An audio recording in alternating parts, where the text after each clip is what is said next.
گلشن میں جا کے دیکھ، نہ صحرا میں جا کے دیکھ، کیا شان ہے ولی کی یہ قرآن میں جا کے دیکھ۔ چھٹ جائیں گی ابھی ابھی ظلمت کی آندھیاں، غوث الورا کا دل سے تو نعرہ لگا کے دیکھ۔ کھل جائے گی ابھی ابھی دل کی کلی کلی، ایک بار غوث پاک کا نغمہ سنا کے دیکھ۔ مل جائیں گے دونوں جہاں کی نعمتیں تجھے بھی، غوث الورا کو اپنا وسیلہ بنا کے دیکھ۔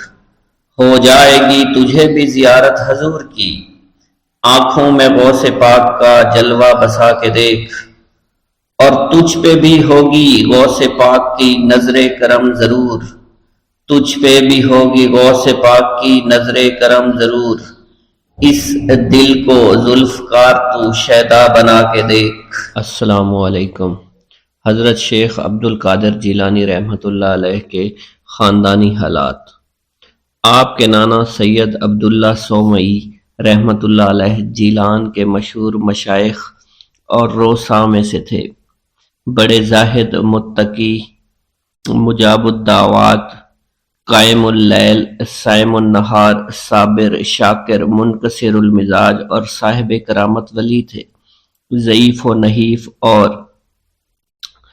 اور بڑی عمر کے ہونے کے باوجود کثیر النوافل اور دائم الذکر تھے۔ عجم کے مشہور مشائخ سے بھی فیوض و برکات حاصل کیے ہوئے تھے۔ آپ کی کرامات مشہور اور زبان و زد خلائق عام تھی۔ چنانچہ شیخ ابو عبداللہ محمد مخزومی کا بیان ہے کہ ایک دفعہ ہمارے بعض احباب تجارت کا مال لے کر ایک قافلہ کے ساتھ سمرقند کی طرف گئے۔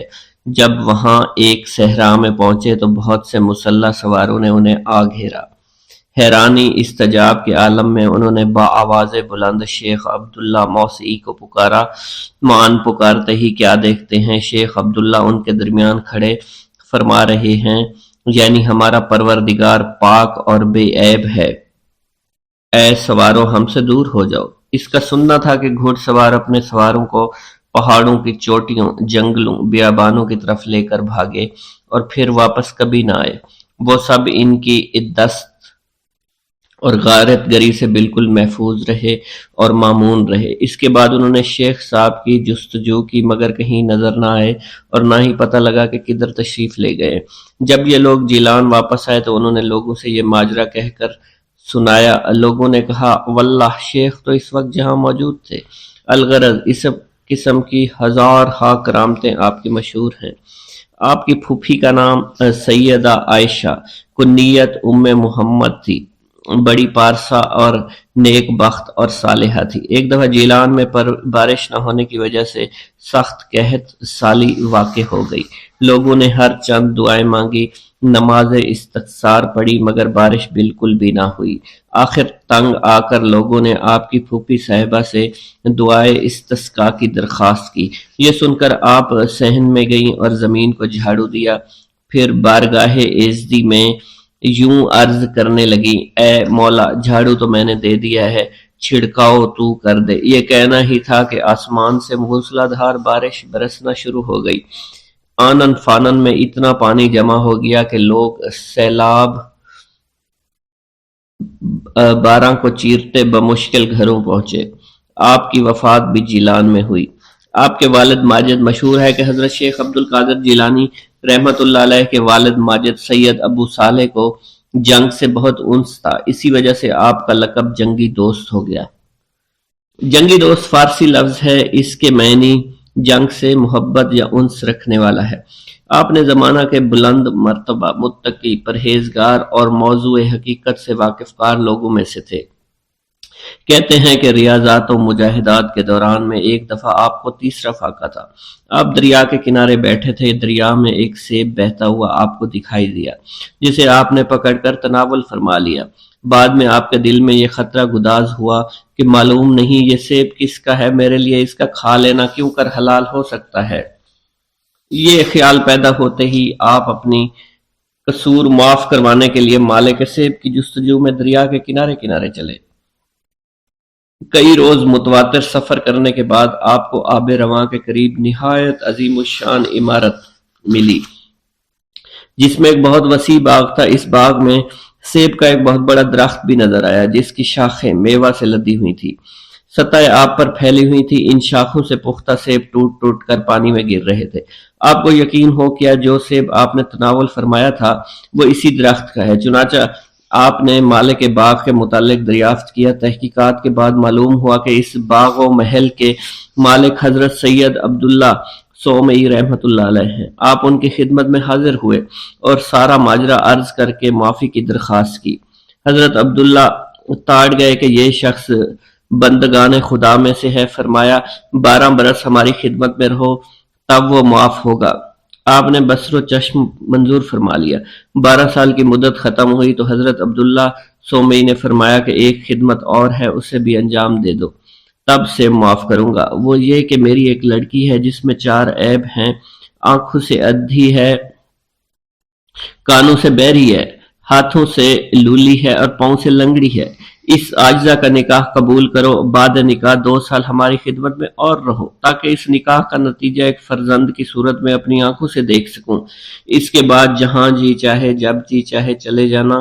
آپ نے اسے بھی قبول فرما لیا۔ جب نکاح کے بعد صاحبزادی کا سامنا ہوا کیا دیکھتے ہیں اس کے تمام اعضاء صحیح و سالم ہیں۔ اس کے حسن و جمال کے آگے 14ویں رات کا چاند شرماتا ہوگا۔ اس حلیے کو عجیب پا کر تمام شب اس سے کنارہ کشی اختیار کی۔ دوسرے دن صبح کو حضرت عبداللہ سومی رحمۃ اللہ علیہ نے فراست سے سارا حال دریافت فرما کر ابو صالح سے کہا، میں نے اپنی لڑکی کی جو صفات تم سے بیان کی تھی وہ سب من و عن صحیح ہیں۔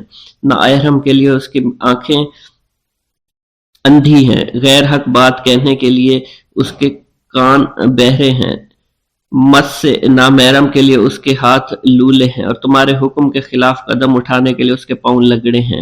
اس توجیہ کا سن کر ابو صالح کے قلب میں اپنی بیوی کی بڑی قدر و منزلت ہوئی اور دونوں ہنسی خوشی رہنے لگے۔ حضرت ابو صالح ابتدا سے لے کر اوسط عمر تک بالکل لاوالد رہے۔ آخری عمر میں آ کر اولاد پیدا ہوئی۔ آپ کی والدہ ماجدہ کنیت ام الخیر، لقب ام الجبار اور نام فاطمہ تھا، سید عبداللہ سومئی کی دختر تھی۔ 60 سال کی عمر میں حضرت شیخ عبد القادر جیلانی رحمۃ اللہ علیہ کے بطن سے تولد ہوئے۔ بسم اللہ الرحمن الرحیم۔ السلام علیکم۔ حضور سیدنا غوث اعظم فرماتے ہیں، میں 10 برس کی عمر میں اپنے شہر کے مکتب میں حصول علم کے لیے جایا کرتا تھا۔ اس وقت میرے ساتھ ملائکہ بھی ہوتے تھے جو میرے آگے پیچھے میری حفاظت کی غرض سے چلتے تھے۔ جب میں مدرسہ پہنچتا تھا تو وہ بار بار منادی کرتے تھے، اللہ کے ولی کے لیے جگہ خالی کر دو۔ چنانچہ وہ میرے لیے جگہ خالی کر دیتے تھے۔ ایک مرتبہ میں نے ایک ایسے شخص کو دیکھا جس نے فرشتوں کی آواز سن کر کہا کہ یہ نہایت معزز گھرانے کا فرد ہے اور عن قریب اس کو وہ عظمت اور بزرگی حاصل ہوگی جس میں کوئی مزاحمت نہ ہوگی۔ اس کو ایسا قرب نصیب ہوگا کہ اس کو کوئی فریب نہ دے سکے گا۔ پھر 40 برس بعد میں نے اس شخص کو پہچانا، وہ شخص ابدالوں میں سے تھا۔ حضرت شیخ ابو سعود احمد بن ابی بکر سے مروی ہے، حضور سیدنا غوث اعظم نے فرمایا، میں 25 سال تک تنہا عراق کے بیابانوں میں پھرتا رہا۔ میں لوگوں کو نہ جانتا تھا، لوگ مجھے نہیں جانتے تھے۔ اسی دوران میرے پاس رجال الغیب اور جنات تشریف لائے جنہیں میں طریقت اور رسول اللہ کی تعلیم دیا کرتا تھا۔ ابتدا میں جب میں عراق میں داخل ہوا تو حضرت خضر میرے ہم سفر تھے اور میں انہیں اس وقت سے پہچانتا نہیں تھا۔ ان کے ساتھ میرا معاہدہ ہوا کہ میں ان کے کسی حکم کی خلاف ورزی نہیں کروں گا۔ ایک مرتبہ انہوں نے مجھے ایک جگہ بیٹھنے کا حکم دیا، میں اسی جگہ 3 سال بیٹھا رہا۔ سال میں ایک مرتبہ حضرت خضر میرے پاس تشریف لاتے اور فرماتے، یہی تیرا مقام ہے جہاں تجھے پہنچایا گیا ہے۔ اس عرصہ کے دوران تمام نفسانی خواہشات مجھ پر انسانی شکل میں وارد ہوئیں، لیکن اللہ نے مجھے ہر موقع پر استقامت عطا فرمائی اور مجھے ان خرافات سے بچائے رکھا۔ ابتدا میں میرا نفس مجاہدہ کا کوئی طریقہ اختیار کرتا تو میں اس پر قائم ہو جایا کرتا تھا اور کسی چیز کو قبول نہیں کرتا تھا۔ ایک طویل مدت تک اپنا گلا گھونٹتے ہوئے میں نے مدائن کے جنگلوں میں مجاہدات میں مشغول رہا۔ حضور سیدنا غوث اعظم فرماتے ہیں، میں نے اپنے نفس کو مختلف مجاہدوں اور ریاستوں اور مشقتوں میں ڈالے رکھا۔ 1 سال تک میں گری ہوئی چیزیں اٹھا کر کھاتا رہا، اسی دوسرے سال میں صرف پانی پر گزارا کرتا رہا، اور تیسرے سال میں نے کچھ نہ کھایا اور نہ پیا نہ ہی سویا۔ ایک مرتبہ شدید سردی کی وجہ سے میں ایوان کسریٰ کے کھنڈرات میں سویا تو رات بھر میں 40 مرتبہ احتلام ہوا۔ میں نے ہر مرتبہ دریائے دجلہ پر جا کر غسل فرمایا، پھر نیند کے خوف سے محل کے اوپر ایک ویران جگہ پر چڑھ گیا اور وہاں 2 سال تک قیام کیا، حتیٰ کہ سردی کے سوا کوئی شے کھانے کو میسر نہیں تھی۔ حضور سیدنا غوث اعظم فرماتے ہیں، ہر سال ایک بزرگ آتے اور وہ مجھے اونی جبہ دے کر چلے جاتے۔ اسی طرح میں نے بے شمار طریقوں سے دنیا اور نفس سے چھٹکارا حاصل کرنے کی کوشش کی۔ لوگ مجھے دیوانہ سمجھتے تھے، میں برہنہ جسم جنگلوں میں چلا جاتا، کانٹوں پر لوٹا شور مچایا کرتا، میرے تمام بدن سے خون جاری ہو جایا کرتا۔ لوگ مجھے اٹھا کر شفا خانے لے جایا کرتے، جہاں میری حالت مزید بگڑ جایا کرتی۔ ایک وقت ایسا آیا جب مجھ میں اور مردہ میں کوئی فرق نہ تھا۔ لوگ کفن لے آئے اور غسال کو بلوایا کہ وہ مجھے غسل دے۔ ابھی انہوں نے مجھے غسل دینے کے لیے ایک تختہ پر لٹایا، میری حالت درست ہو گئی، میں اٹھ کھڑا ہوا۔ طریقت کی ان پرخطر راہوں میں نہ تو میں کبھی خوف زدہ ہوا، نہ کبھی میرا نفس مجھ پر غالب پا سکا، اور نہ ہی دنیا کی آسائش مجھے حیران کر سکی۔ حضور سید غوث اعظم فرماتے ہیں، شیطان نے میرے گرد بے شمار جال بچھائے۔ جب میں نے ان سے کہا یہ کیا ہے، اس نے کہا یہ دنیاوی آلائشیں ہیں، اور میں ان جالوں میں سے تم لوگوں کا شکار کیا کرتا ہوں۔ میں نے 1 سال تک شیطان کا مقابلہ کیا، اس کے بچھائے ہوئے تمام جالوں کو ختم کیا۔ اس کے بعد میرے سینے کو کھول دیا گیا اور مجھ پر بے شمار خلائق ظاہر ہوئے۔ حضور سیدنا غوث اعظم فرماتے ہیں، میں نے دریافت کیا کہ یہ اللہ ایک کیسے ہے؟ جواب ملا، یہ خلق کے اسباب ہیں جو تم سے ملے ہوئے ہیں۔ میں سال بھر ان کی جانب متوجہ رہا، یہاں تک کہ وہ مجھ سے جدا ہو گئے۔ جب مجھ پر باطن ظاہر ہوا تو میں اپنے قلب کو بہت سے علائق سے ملوث پایا۔ میں نے دریافت کیا یہ علائق کیا ہیں؟ جواب ملا، یہ تمہارے ارادے، تمہارے اختیارات ہیں۔ چنانچہ 1 سال تک ان کی جانب متوجہ رہا، یہاں تک کہ وہ سب علائق مجھ سے دور ہو گئے اور میرا قلب ان غلاظتوں سے نجات پا گیا۔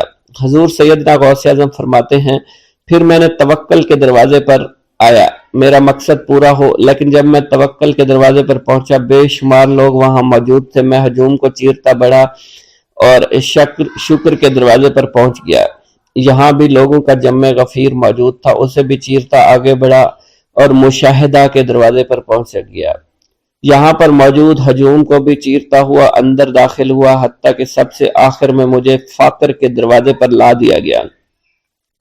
فقر کا دروازہ خالی تھا۔ جب میں اس دروازے میں داخل ہوا تو دیکھا جن جن چیزوں کو میں نے ترک کیا تھا وہ سب یہاں موجود تھی۔ یہاں مجھے ایک بہت بڑے روحانی خزانے کی فتوحات سے نوازا گیا، میرے لیے تمام دنیا کے خزانے کھول دیے گئے، مجھے روحانی عزت، دائمی غنا اور خالص آزادی عطا فرمائی گئی۔ میری تمام چیزیں جو میری ہستی اور میری صفات سب معدوم ہو گئی تھی، وہ میری ہستی کی جگہ کسی اور نے لے لی تھی۔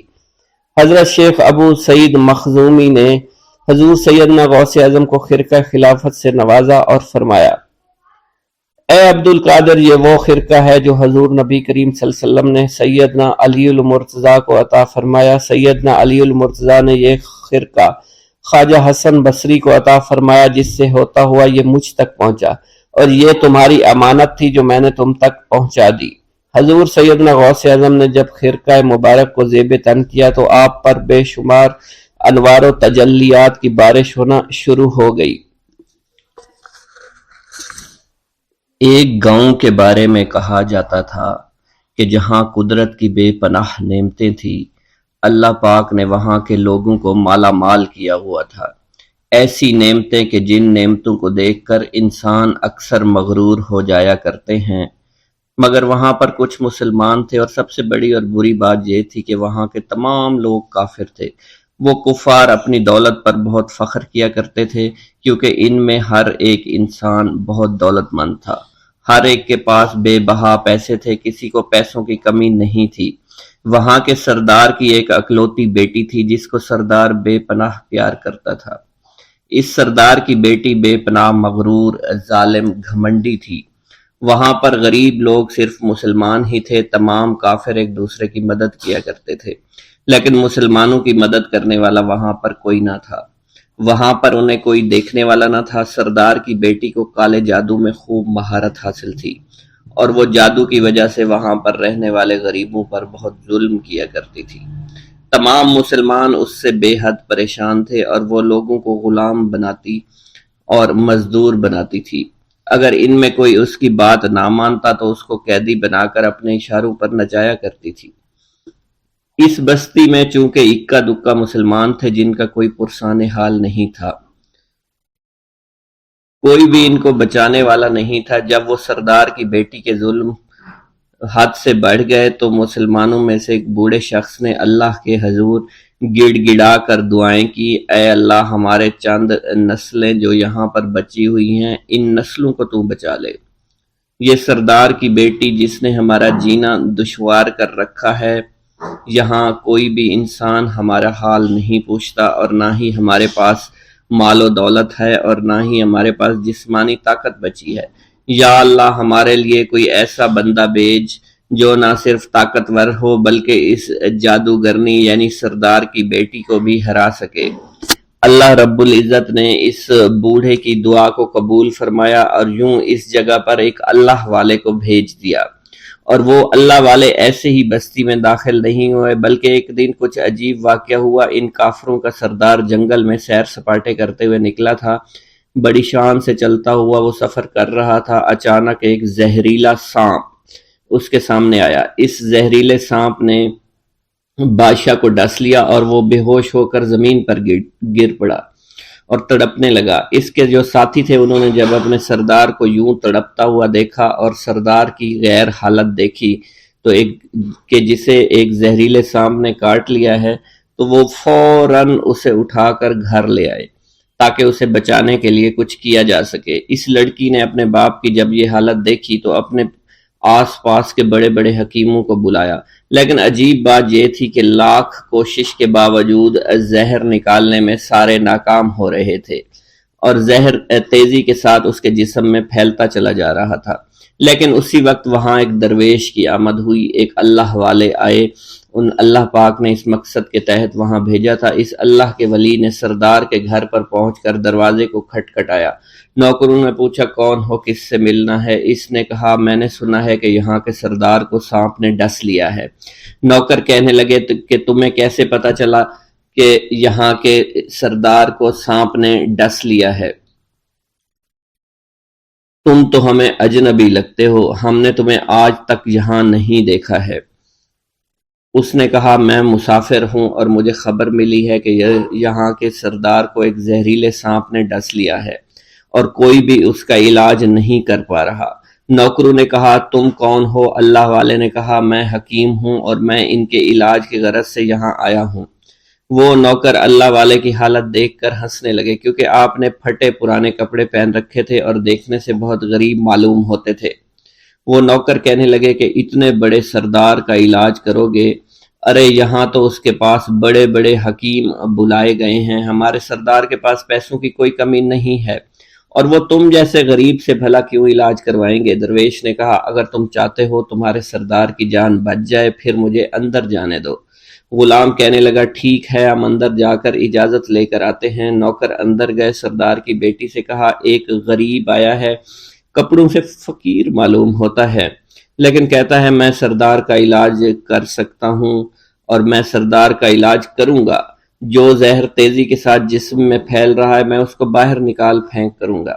اس کی بیٹی کہنے لگی ٹھیک ہے بلا لو۔ جب وہ اللہ والے اس کے گھر کے اندر گئے تو دیکھا سردار تڑپ رہا تھا، ٹانگ کو بار بار بستر پر پٹخ رہا تھا۔ اللہ والے نے اس کے پیر کی طرف دیکھا جہاں سانپ نے اس کو کاٹا تھا، اسی جگہ اللہ والے نے تھوک دیا، فوراً وہاں سے بھاگ گئے۔ اس کے سارے سپاہی اس کی بیٹی دیکھ کر حیران رہ گئے کہ یہ بھلا کون سا دیوانہ ہے، کمرے میں آیا، علاج کی بجائے اسی جگہ پر تھوک دیا جہاں صرف کاٹا تھا، اور بھاگ بھی گیا، اس کو کوئی گرفتار نہیں کر سکا۔ سردار کی بیٹی غصے میں تل ملا اٹھی کہ اس نے جو گستاخی کی ہے اس کی کوئی بات نہیں،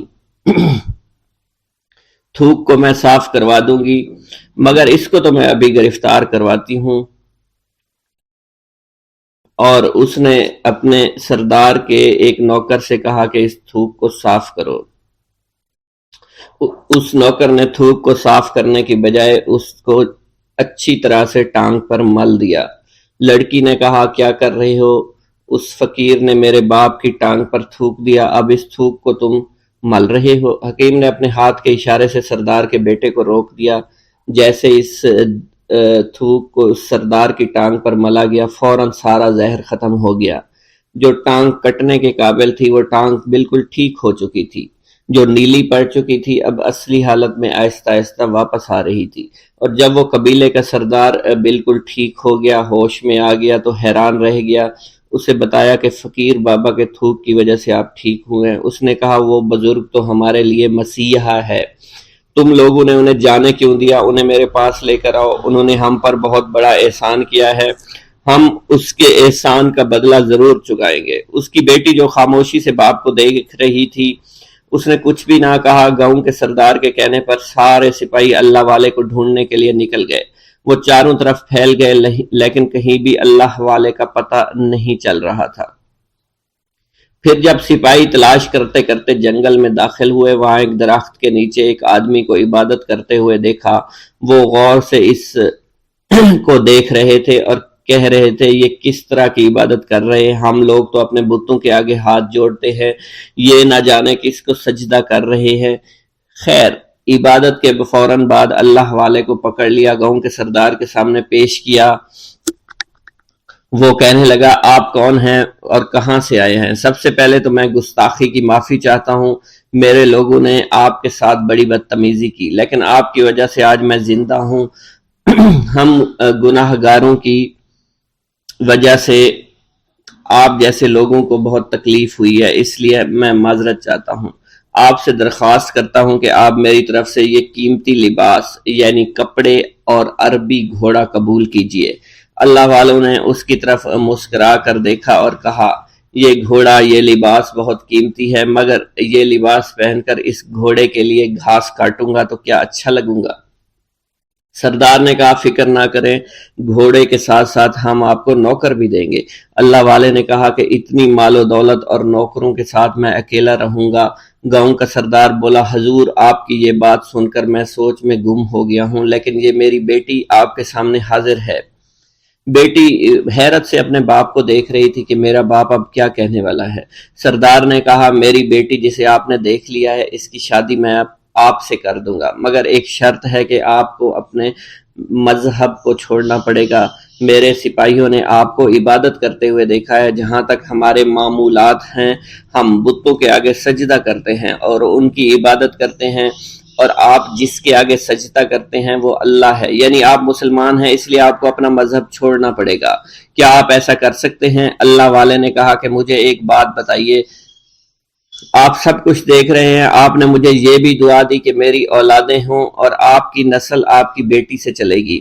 مجھے ایک بات بتائیں، اگر ان بچوں میں سے کسی بچے کو خدا نہ خواستہ کچھ ہو گیا تو کس کو رونا پڑے گا؟ سردار نے جواب دیا اگر خدا نہ خواستہ کچھ ایسا ہوا تو رونا مجھ کو ہی پڑے گا۔ اللہ والا نے مسکرا کر کہا اگر یہ سارا مال لے کر مجھے رونا ہی پڑا تو آپ اپنا گھوڑا، اپنی دولت، اپنی بیٹی، ہر چیز اپنے پاس رکھ لو۔ میں خوش ہوں، میں مسلمان ہوں، میں ٹھیک ہوں۔ اگر یہ تمام چیزیں لے کر مجھے اپنا محلہ چھوڑنا پڑے تو میں اپنی جان دے کر بھی اپنے مذہب کو نہیں چھوڑوں گا۔ جس طرح آپ نے مجھے نوازا ہے، میں اسی رب کے دین کو چھوڑ کر چلا جاؤں گا۔ صرف چند پیسوں کی خاطر میں ہر دن پیسہ نہیں کر سکتا، اور اپنی درویشی میں میں بہت خوش ہوں۔ اللہ نے مجھے جس مقصد کے لیے بھیجا تھا وہ میرا مقصد پورا ہو جائے گا۔ گاؤں کے سردار نے پوچھا، یہ کہہ کر وہ اللہ والے جانے لگے تو سردار نے درویش کو رک جانے کا کہا اور کہنے لگے میں نے مال دے کر تمہیں آزمایا اور تمہیں پرکھا، لیکن تم اپنے مذہب کو چھوڑنے پر راضی نہیں ہو۔ اگر تم یہی سب کرنے آئے تھے تو تمہیں اس بات کا ڈر نہیں؟ کیا تم نہیں جانتے ہم کتنے طاقتور ہیں، اور میری بیٹی اپنے عمل میں اتنی ماہر ہے کہ تمہیں یہاں کھڑے کھڑے ابھی جنگلی جانور بنا سکتی ہے۔ اللہ والے نے کہا کہ اس نے جنگلی جانور کمزور لوگوں کو بنایا ہوگا، یہ مجھے جانور بنا کر تو دکھائے۔ اس سے پہلے کہ گاؤں کا سردار اپنی بیٹی سے کچھ کہتا کہ اس پر وار کرو، اللہ والے نے جادوگرنی پر ایسی پھونک ماری کہ وہ اسی وقت ایک بہت بڑی چھپکلی بن گئی۔ وہ کچھ بھی نہیں کر پا رہی تھی، وہ چھپکلی اتنی بڑی تھی کہ وہاں پر جتنے بھی انسان کھڑے تھے ان سب میں سب سے زیادہ اونچا اس کا قد تھا۔ وہ چھپکلی اللہ والے کے پاس آئی، اپنا زہر اس پر اگلنا چاہتی تھی کہ اسی وقت اس نے اس کے منہ پر تھوک دیا۔ تھوکنے کی دیر تھی، وہ چھپکلی جلنے لگی اور جس سے گرمی کی وجہ سے اس کا چہرہ پگھل رہا تھا، اس کا چہرہ جل کر کالا ہو چکا تھا۔ وہ مرنے والی تھی کہ سردار دوڑتا ہوا قدموں میں آ کر گر پڑا اور معافی مانگنے لگا اور کہنے لگا، حضور اس گستاخی کے لیے میں معذرت خواہ ہوں، آپ مجھے معاف کر دو، میں نے سچ میں آپ کو بہت کمزور سمجھا تھا، آپ کو آپ کا مذہب سے ہٹانا چاہا تھا۔ اگر میری بیٹی ٹھیک ہو جائے تو میں سچ کہتا ہوں یہاں پر جتنے لوگ ہیں ہم پوری کی پوری بستی مسلمان ہو جائیں گے۔ اللہ والے نے کہا کہ ہم تمہیں اپنے دین میں شامل کرنے کے لیے یہ سب نہیں کر رہے، بلکہ تم لوگ مسلمان بھائیوں پر جو ظلم کرتے ہو وہ ظلم کو ختم کرنے کے لیے ہم یہاں آئے ہیں۔ ہمارے دین میں جبر اور ظلم نہیں۔ اگر تمہارے بیٹی سے انسان بن کر سدھر جاتی ہے تو اس کو اس کی اصلی حالت میں لانے کے لیے میں خود کو اللہ کی بارگاہ میں پیش کروں گا اور دعا کروں گا۔ سردار کہنے لگا کہ ہاں میری بیٹی اصلی حالت میں اگر آ جائے تو پھر ہم کسی پر ظلم و ستم نہیں کریں گے، اور میں دل سے اپنی بیٹی کے لیے معافی چاہتا ہوں۔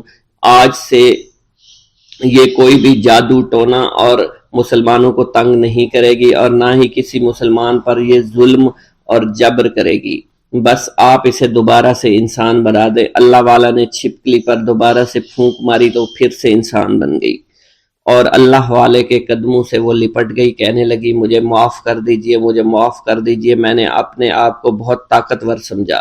اس لڑکی کا آدھا چہرہ جل چکا تھا اور کالا ہو چکا تھا۔ وہ کہنے لگی کہ آج اپنے باپ کے ساتھ میں آپ کے دست مبارک پر مسلمان ہونا چاہتی ہوں۔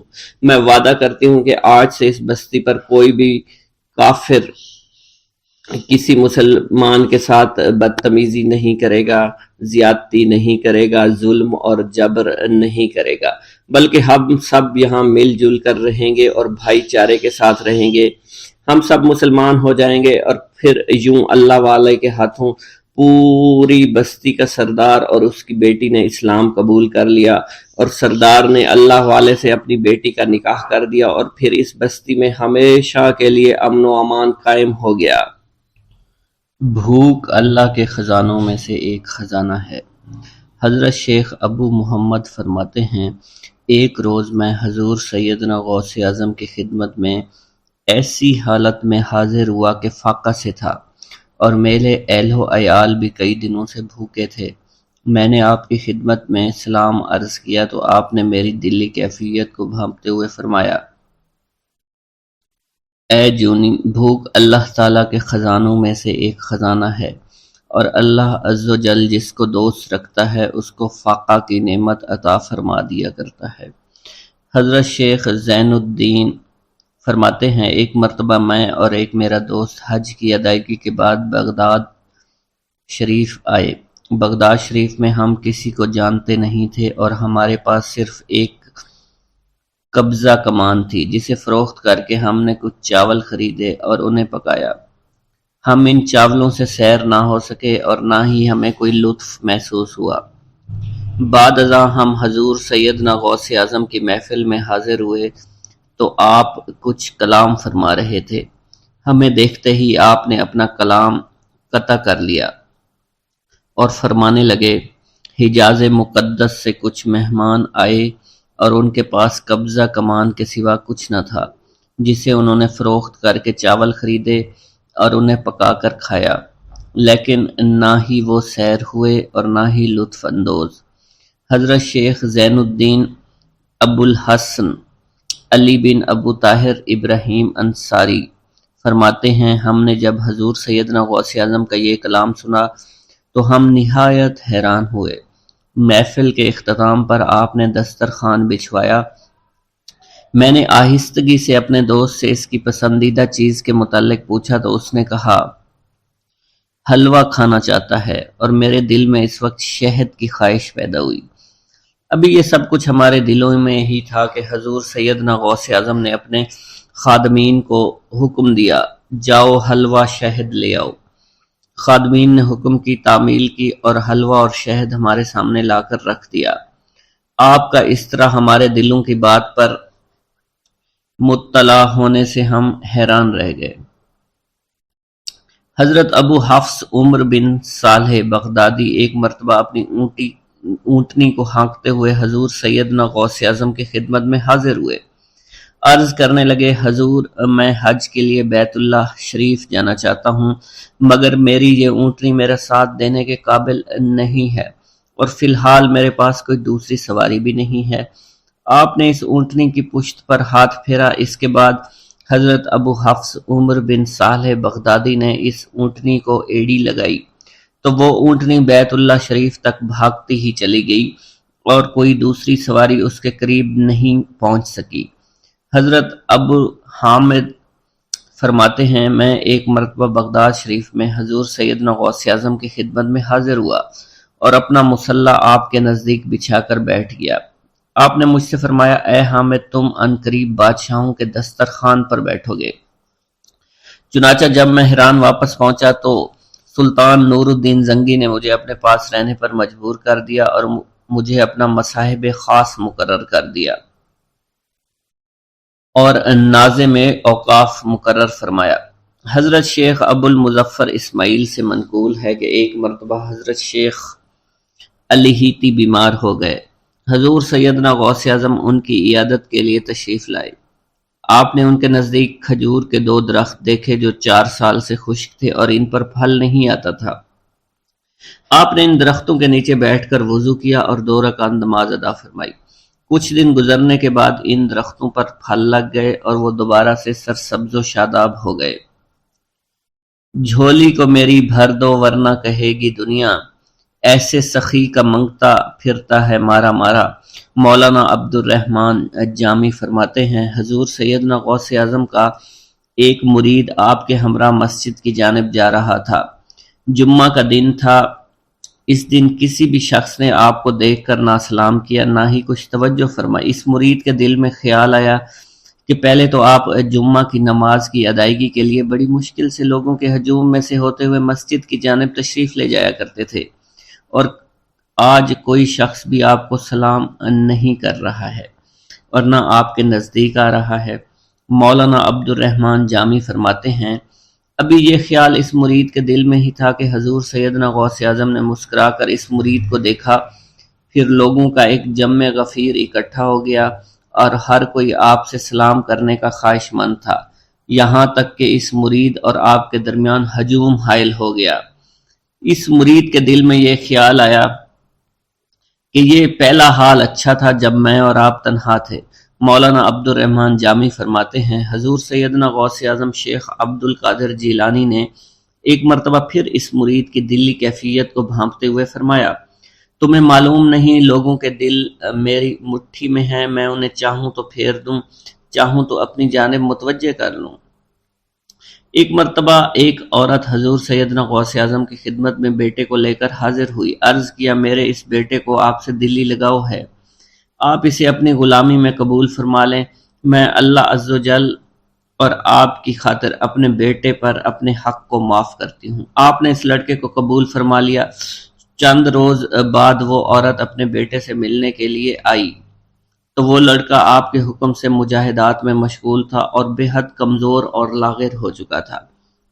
اس عورت نے جب آپ کو دیکھا تو آپ اس وقت مرغی کا گوشت کھا رہے تھے، آپ کے سامنے ہڈیاں پڑی ہوئی تھی۔ اس عورت نے آپ سے کہا کہ آپ خود تو مرغی کھاتے ہیں جبکہ میرا بیٹا سخت مجاہدات میں مشغول ہے۔ آپ نے اس عورت کی بات سننے کے بعد ہڈیوں کی جانب اشارہ کیا اور حکم دیا، اللہ عز و جل کے حکم سے زندہ ہو جاؤ۔ آپ کا یہ فرمانا تھا کہ ان ہڈیوں سے ایک سالم مرغی زندہ کھڑی ہو گئی۔ آپ نے فرمایا کہ جب تیرا بیٹا اس منزل پر پہنچ جائے گا تو پھر جو چاہے گا کھائے گا۔ منقول ہے ایک مرتبہ حضور سیدنا غوث اعظم کو اللہ عز و جل کی جانب سے حکم ہوا کہ 700 مردوں اور 700 عورتوں کو واصل باللہ کریں۔ آپ نے اللہ کے اس فرمان کے مطابق مجمع عام میں نظر دوڑائی تو مجمع میں سے 700 مرد اور 700 عورتیں علیحدہ ہو گئیں۔ آپ نے ان پر نگاہ ولایت ڈالی تو وہ سب واصل اللہ ہو گئے۔ حضور سیدنا غوث اعظم مدینہ منورہ میں حضور نبی کریم کے روضہ مبارک پر حاضری دینے کے بعد باپیادہ بغداد شریف واپس تشریف لا رہے تھے۔ راستے میں ایک چور جو کہ ناکہ لگا کر کسی مسافر کا انتظار کر رہا تھا، اس نے آپ کو قریب آنے پر روک لیا۔ آپ نے اس چور سے دریافت کیا تم کون ہو؟ اس نے کہا دیہاتی ہوں۔ آپ کو بذریعہ کشف اس کی بدنیتی کی خبر ہو چکی تھی۔ اسی دوران اس چور کے دل میں خیال پیدا ہوا کہ یہ غوث اعظم ہوں گے۔ آپ نے اس کے دل کی بات کو بھانپتے ہوئے فرمایا کہ میں عبد القادر ہوں۔ چور نے جب آپ کی بات سنی فوراً قدموں میں گر پڑا اور معافی کا خواستگار ہوا۔ آپ کو اس کی حالت پر ترس آ گیا۔ آپ نے اللہ عز و جل کے حضور اس کے لیے دعا فرمائی تو ندائے غیبی سنائی دی، اے غوث اس چور کو سیدھے راستہ دکھاتے ہوئے قطب بنا دو۔ آپ نے اس چور کی جانب نگاہ دوڑائی تو آپ کے فیض روحانی سے قطب کے درجے پر وہ فائز ہو گیا۔ حضرت شیخ ابو عباس خضر بن عبداللہ بن جایہ حسینی فرماتے ہیں ایک مرتبہ میں نے خلیفہ ابو المظفر یوسف عباسی کو حضور سیدنا غوث اعظم شیخ عبد القادر جیلانی کی خدمت میں موجود پایا۔ اس نے آپ سے کسی کرامت کو دیکھنے کی درخواست کی اور کہا کہ اس سے میرا دل مطمئن ہو جائے گا۔ حضور سیدنا غوث اعظم حضرت سیدنا شیخ عبد القادر جیلانی نے خلیفہ سے پوچھا کہ تو کیا چاہتا ہے؟ اس نے کہا کہ ایک سیب، اور اس وقت عراق میں سیبوں کا موسم نہ تھا۔ آپ نے اپنے دست مبارک فضا میں بلند کیا اور دیکھتے ہی دیکھتے آپ کے ہاتھ میں 2 سیب آ گئے۔ آپ نے ایک سیب ابو المظفر کو دیا اور دوسرا خود رکھ لیا۔ ابو المظفر نے جب اپنا سیب چیرا تو اس میں سے کیڑا نکل آیا۔ اس نے جب اپنا سیب چیرا تو یہ اندر سے سفید تھا، اس میں سے کستوری کی خوشبو آ رہی تھی۔ ابو المظفر نے وجہ دریافت کی تو آپ نے فرمایا اس سیب میں سے کیڑا اس وجہ سے نکلا کیونکہ اس سیب کو ظالم کا ہاتھ لگا ہوا تھا۔ حضرت شیخ ابو محمد سے مروی ہے ایک مرتبہ میں حضور سیدنا غوث اعظم کی خدمت میں بغداد شریف حاضر ہوا۔ کچھ دنوں تک آپ کے ہاں قیام پذیر رہا اور روحانی فیوز و برکات سے مالا مال ہوا۔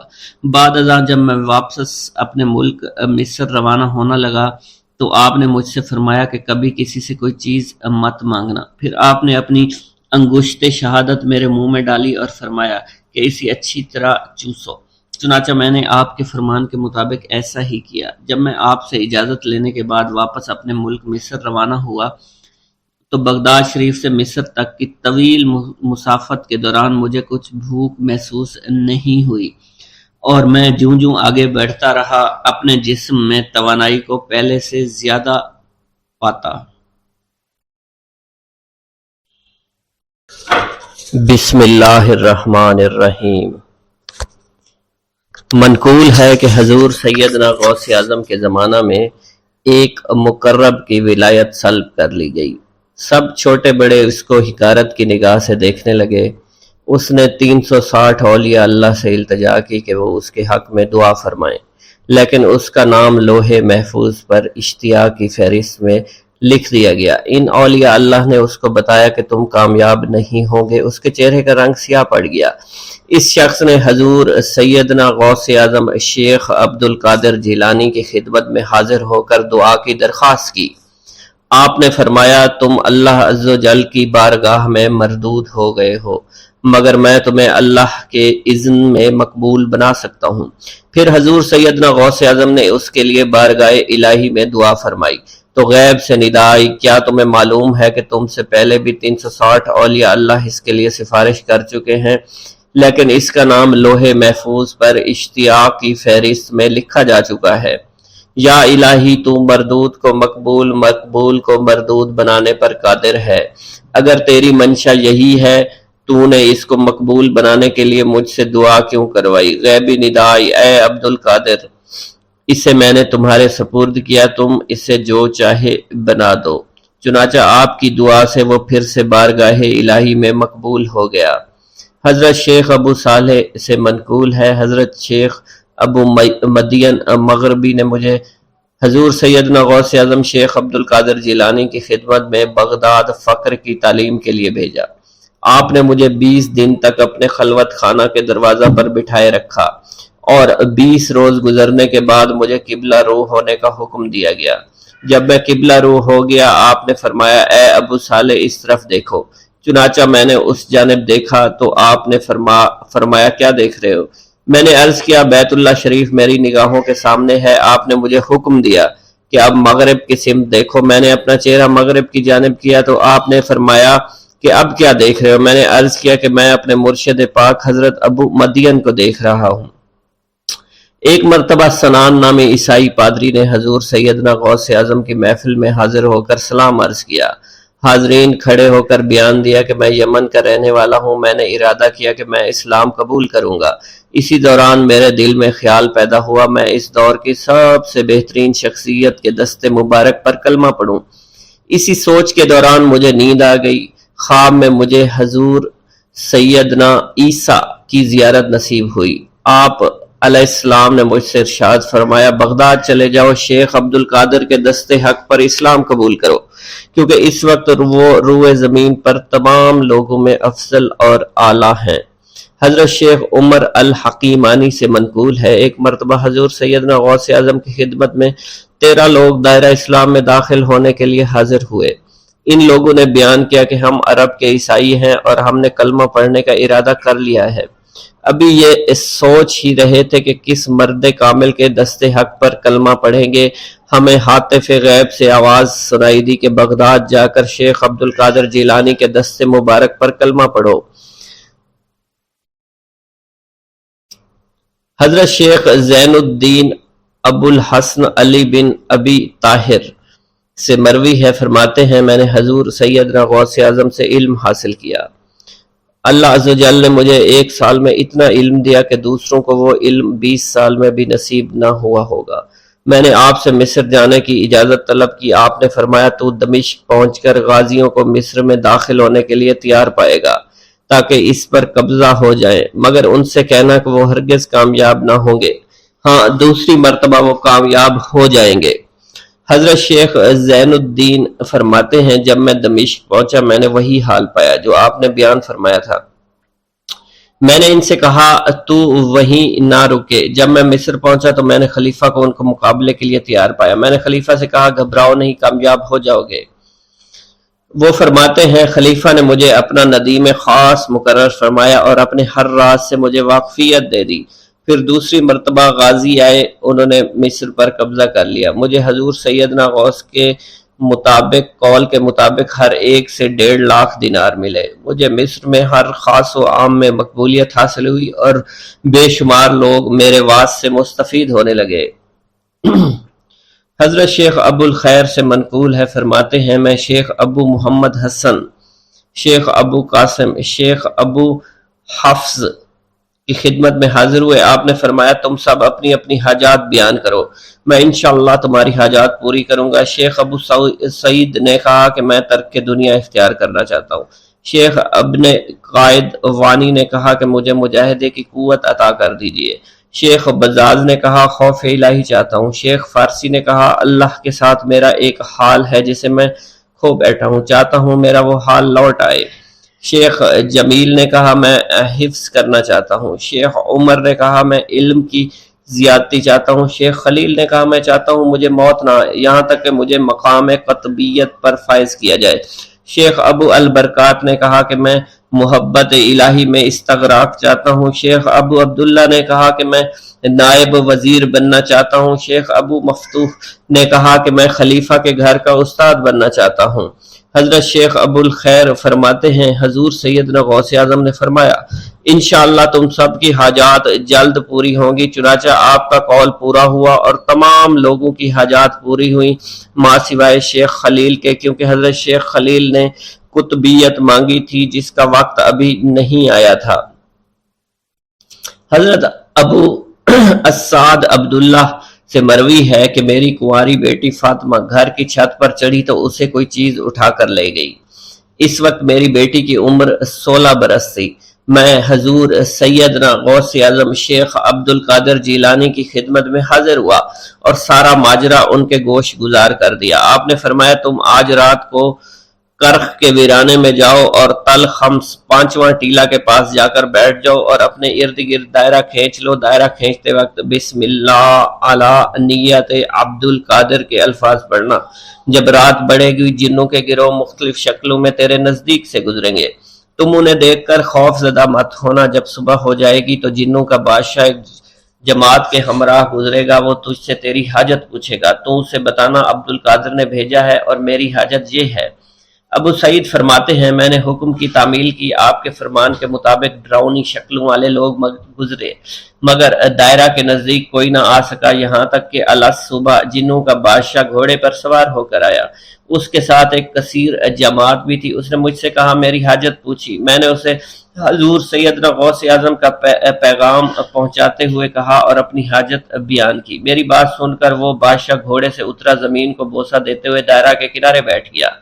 بادشاہ کے بیٹھتے ہوئی جماعت بھی بیٹھ گئی۔ پھر بادشاہ نے اپنی جماعت کے کچھ لوگوں کو حکم دیا، جاؤ جس نے یہ کام کیا ہے اسے میرے پاس لے کر آؤ۔ چنانچہ وہ لوگ ایک سرکش جن کو پکڑ لائے جس کے ساتھ میری بیٹی بھی تھی۔ جنوں کے بادشاہ سے کہا گیا کہ یہ ملک چین کے سرکش جنوں میں سے ہے۔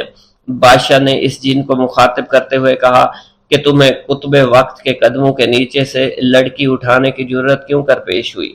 اس سرکش جن نے کہا کہ میں اس لڑکی پر عاشق ہو گیا تھا۔ بادشاہ جن نے اس سرکش جن کو سر قلم کرنے کا حکم دیا اور میری بیٹی مجھے واپس لوٹا دی۔ میں نے بادشاہ جن سے کہا کہ تم نے حضور سیدنا غوث اعظم کا حکم بجا لانے میں کوئی کسر نہ چھوڑی۔ بادشاہ جن نے کہا کہ وہ گھر بیٹھے ہم جیسے سرکشوں کو دیکھ لیتے ہیں، خواہ کتنی ہی دور کیوں نہ بیٹھے ہوں۔ جب اللہ عز و جل کوئی قطب مقرر کرتا ہے تو اسے جن و انس پر قدرت عطا فرما دیتا ہے۔ تفریح الخاطر میں منقول ہے حضور سیدنا غوث اعظم کے وصال کے بعد ایک شخص جو کہ عرصہ دراز سے مرشد کامل کی تلاش میں تھا اور وہ آپ کا شورا سننے کے بعد آپ کی خدمت میں بغداد شریف پہنچا۔ جب اس شخص کو معلوم ہوا کہ آپ وصال فرما گئے ہیں تو وہ آپ کی قبر مبارک پر حاضر ہوا اور آداب زیارت بجا لایا۔ آپ اپنی قبر مبارک سے باہر تشریف لائے، اس کا ہاتھ پکڑ کر اسے سلسلہ عالیہ قادریہ میں بیعت فرما دیا اور اس کی جانب خصوصی توجہ فرمائی۔ حضرت ابو بکر ارکیمی فرماتے ہیں میں ابتدائی عمر میں شتر بانی کا کام کیا کرتا تھا۔ ایک مرتبہ مجھے ایک شخص کے ساتھ حج کرنے کا اتفاق ہوا۔ اس شخص کو یہ خطرہ لاحق ہوا کہ وہ عنقریب مر جائے گا۔ اس نے مجھے ایک چادر اور 10 دینار دیے اور فرمایا یہ میری امانت، تم بغداد شریف واپس جا کر حضور سیدنا غوث اعظم شیخ عبد القادر جیلانی رحمۃ اللہ علیہ کی خدمت میں پیش کر دینا۔ حضرت ابو بکر الکیمی فرماتے ہیں کہ میں اس وصیت کے کچھ دنوں بعد اس شخص کا انتقال ہو گیا۔ میں جب بغداد شریف تشریف لایا تو لالچ میں پھنس گیا۔ میرے دل میں خیال آیا ان چیزوں کے متعلق کسی کو کچھ علم نہیں ہے، چنانچہ میں نے وہ چادر اور 10 دینار اپنے پاس رکھ لیے۔ ایک دن میں بازار سے گزر رہا تھا، میری ملاقات حضور سیدنا غوث اعظم سے ہوئی۔ میں نے آپ کو سلام کیا، آپ نے میرا ہاتھ پکڑ کر فرمایا تم نے 10 دیناروں کے لیے بھی اللہ کا خوف نہیں کیا، میری امانت اپنے پاس رکھ لی اور میرے پاس اپنی آمد و رفت بھی ختم کر لی۔ حضرت ابو بکر ارکیمی فرماتے ہیں کہ حضور سیدنا غوث اعظم کی بات سن کر مجھ پر غشی طاری ہو گئی اور جب مجھے ہوش آیا میں نے وہ چادر اور 10 دینار لا کر آپ کی خدمت میں پیش کیے اور معافی کا خواستگار ہوا۔ واللہ عالم۔ بسم اللہ الرحمن الرحیم۔ حضور سیدنا غوث العظم حضرت سیدنا عبد القادر جیلانی رحمۃ اللہ علیہ فرماتے ہیں کہ احوال کے مشاہدہ اور کشف کے وقت اولیاء اللہ پر افعال خداوندی میں سے ایسی ایسی چیزوں کا ظہور ہوتا ہے جو عقلوں کو سلب کر لیتی ہے اور عادات و رسوم کو بکھیڑ دیتی ہے۔ حضور سیدنا غوث اعظم فرماتے ہیں کہ افعال خداوندی 2 اقسام میں منقسم ہیں، نمبر 1 جلال، نمبر 2 جمال۔ اللہ رب العزت اولیاء اللہ کے قلوب پر اپنی دونوں صفات کے ساتھ تجلی فرماتا ہے۔ جلال اس کا قہر ہے اور جمال اس کی رحمت ہے۔ مشاہدہ اور کشف کے بعد اولیاء اللہ دور سے دیکھتے اور سنتے ہیں۔ انبیاء کرام کی ارواح کی زیارت نصیب ہوتی ہے، ملائکہ اور انبیاء سے کلام کی سعادت حاصل ہوتی ہے، اور یہ سب امور عقل اور عادات و رسوم کے خلاف ہیں۔ جس وقت اللہ کی تجلی قلوب پر ظاہر ہوتی ہے تو اس وقت قلوب میں سرور طاری ہو جاتا ہے۔ اللہ عز و جل ان کے ساتھ بہترین کلام فرماتا ہے، ان کو مختلف انواع و منازل کی بشارت دیتا ہے، اور انہیں وہ منازل نصیب ہوتی ہیں کیونکہ ابتدا سے ہی قلم نے ان چیزوں کو ان کے حق میں لکھ دیا ہے۔ اولیاء اللہ کے لیے عظمت اور جلال خوف کر دینے والا ڈر ہے، اور قلب پر ایسا غلبہ لاتا ہے جس کا اثر بدن کے اعضاء پر بھی ظاہر ہوتا ہے۔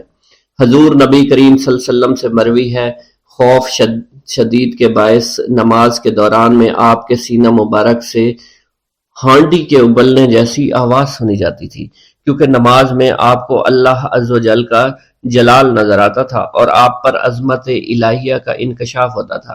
اللہ عز و جل کے مشاہدہ کے وقت اولیاء اللہ کو جو بشارتیں ہوتی ہیں وہ حقیقت میں ان پر فضل طاری ہوتا ہے اور فضل خداوندی کا ظہور ہو رہا ہوتا ہے۔ جب تک سالک اپنی ہستی میں فانی نہیں ہوتا، ذات حق کے ساتھ باقی نہیں ہو سکتا۔ اللہ رب العزت دولت وصال حاصل ہونے سے پہلے عاشقوں کو قرب وصال کی خوشخبری اس لیے دیتے ہیں کہ شاید شوق الہی کے سبب ان کی محبت حد سے گزرے، ان کی قوتیں منقطع ہو جائیں اور وہ ہلاک ہو جائیں۔ یقین کے 3 مرتبے ہیں: علم الیقین، عین الیقین، حق الیقین۔ علم الیقین کے مرتبہ پر فائز ہونے پر سالک کو اس راز کا علم ہو جاتا ہے کہ محبوب حقیقی عالم کی صورت میں جلوہ نما ہے، اور حضور نبی کریم صلی اللہ علیہ وآلہ وسلم اس شاہد لم یزلی کے لیے مرت نامہ ہے۔ پھر جب سالک ترقی کی منازل طے کرتا ہے تو وہ عین الیقین کے مرتبہ پر فائز ہو جاتا ہے، جس سے مراد یہ ہے کہ محبوب حقیقی حضور نبی کریم کی زیارت سے مشرف ہونے لگتا ہے، اور اس کا یقین وحدت الوجود پر پختہ ہو جاتا ہے، اور پھر اسے بیداری میں بھی حضور نبی کریم کی حضوری کی سعادت نصیب ہوتی ہے۔ پھر سالک عین الیقین کی منازل طے کر کے حق الیقین کی منازل پر فائز ہوتا ہے، اور اس کے قلب پر حقیقت محمد صلی اللہ علیہ وسلم کا ظہور ہوتا ہے۔ حضور سیدنا غوث اعظم حضرت سیدنا عبد القادر جیلانی رحمۃ اللہ علیہ فرماتے ہیں، اے سالک، تیرا حقیقی مقصد صرف اللہ ہے، یعنی تو اس جہان فانی میں صرف معرفت الہی کا شکار کھیلنے کے لیے آیا ہے، کیونکہ ارشاد باری تعالیٰ ہے، پس اللہ کی طرف دوڑو۔ سالک کے لیے اس کا مقصود نہ آخرت ہے نہ دنیا، بلکہ اس کا مقصود صرف اور صرف اللہ عز و جل ہے اور نفس ہے، یعنی سالک اور اللہ کے درمیان حجاب نفس ہے۔ نفس سے مراد نفسانی خواہش ہیں، اور جب انسان اللہ عز و جل اور حضور نبی کریم کی اطاعت چھوڑ کر دنیاوی لذات شہوات میں مشغول ہو جاتا ہے تو اللہ عز و جل اس سے دور ہو جاتے ہیں۔ انسان 2 چیزوں کا مجموعہ ہے، بدن اور روح۔ اگر نفس کو غذا دی جائے تو بدن موٹا ہو جاتا ہے اور روح لاغر ہو جاتی ہے، اگر روح کو غذا دی جائے اور نفس کے ساتھ مجاہدہ کیا جائے تو اس سے روح موٹی تازی ہو جاتی ہے اور جسم لاغر ہو جاتا ہے۔ ارشاد باری تعالیٰ ہے، میں نے جن و انس کو اپنی عبادت کے لیے پیدا کیا ہے تاکہ وہ مجھے پہچانے۔ نفس اللہ کی ضد ہے اور اس کا دشمن ہے، یعنی وہ شخص جو اپنی نفسانی خواہش کی پیروی کرتا ہے وہ اللہ کے حکم کی عدولی کر رہا ہوتا ہے۔ ایک مرتبہ دریائے دجلہ میں سیلاب آ گیا۔ دریا کی طغیانی کی شدت کی وجہ سے لوگ پریشان حالت میں حضور سیدنا غوث اعظم شیخ سید عبد القادر جیلانی رحمۃ اللہ علیہ کی خدمت میں حاضر ہوئے۔ آپ نے اپنا عصائے مبارک پکڑا ہوا تھا اور دریائے دجلہ کے کنارے پہنچ کر عصائے مبارک کو زمین میں گاڑ دیا اور فرمایا، اے دریا بس رک جا۔ آپ کا فرمانا تھا کہ دریا کی طغیانی کم ہو گئی۔ حضرت شیخ عبد الجبائی سے منقول ہے، میری ملاقات ہمدان میں ایک شخص طریف سے ہوئی۔ یہ شخص دمشق کا رہائشی تھا۔ اس نے مجھے بتایا دوران سفر میری ملاقات بشر المفرزی سے ہوئی جو 14 اونٹوں پر شکر لادے ہوئے تھے۔ انہوں نے مجھے بتایا کہ دوران سفر میرا گزر ایک جنگل سے ہوا، رات کا وقت تھا، میرے پاس 4 اونٹ اس جنگل میں گم ہو گئے۔ میں نے ان کو بہت تلاش کیا لیکن کامیاب نہ ہوا، یہاں تک کہ صبح ہو گئی۔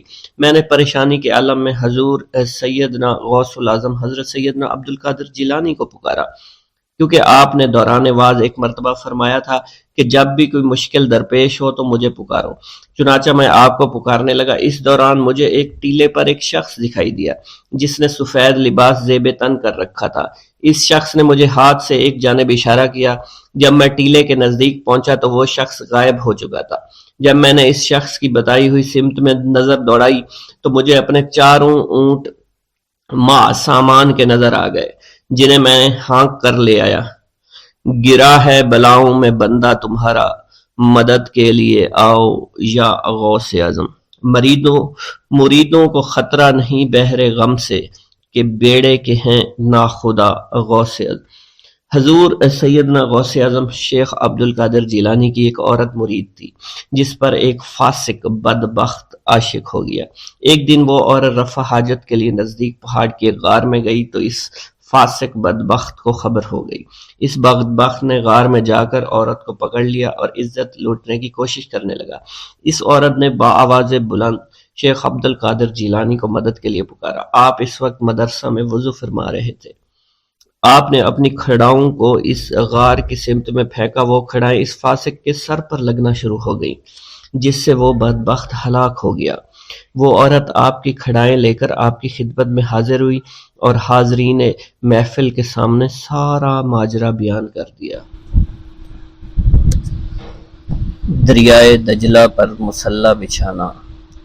حضرت سہیل بن عبداللہ فرماتے ہیں، ایک مرتبہ حضور سیدنا غوث اعظم شیخ عبد القادر جیلانی رحمۃ اللہ علیہ عرصہ دراز تک اہل عراق کی نظروں سے اوجھل رہے۔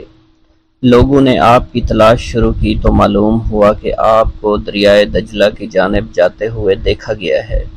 جب آپ کو تلاش کرتے ہوئے لوگ دریائے دجلہ کے کنارے پہنچے تو دیکھا آپ پانی پر چلتے ہوئے آ رہے ہیں۔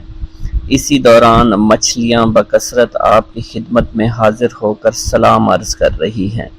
اسی دوران نماز ظہر کا وقت ہو گیا اور ایک سبز رنگ کا سونے و چاندی سے مزین مصلی نظر آیا جو کہ تخت سلیمانی کی مانند تھا، اور وہ مصلی دریائے دجلہ کے اوپر معلق ہو گیا۔ جب وہ مصلی بچھ گیا تو بہت سے لوگ آئے اور اس مصلی کے برابر کھڑے ہو گئے۔